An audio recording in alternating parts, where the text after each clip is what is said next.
તો સુરત ખાતે યોગી ચોકમાં લોકો વીજના કાપથી પરેશાન થયા છે। વિગતો સામે આવી રહી છે। સુરતના યોગી ચોકમાં લોકો વીજ કાપથી પરેશાન થઈ ચૂક્યા છે। વીજ કાપથી કંટાળેલા લોકો ડીજીવીસીએલની ઓફિસ ખાતે પહોંચ્યા છે। વિગતો સુરતથી સામે આવી રહી છે।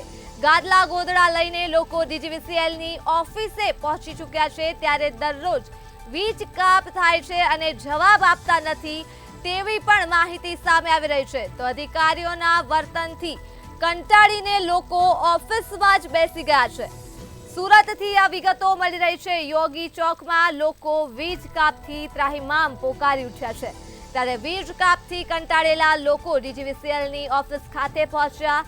ગાદલા અને ગોદડા લઈને આ લોકો ડીજીવીસીએલની ઓફિસ ખાતે પહોંચી ચૂક્યા છે।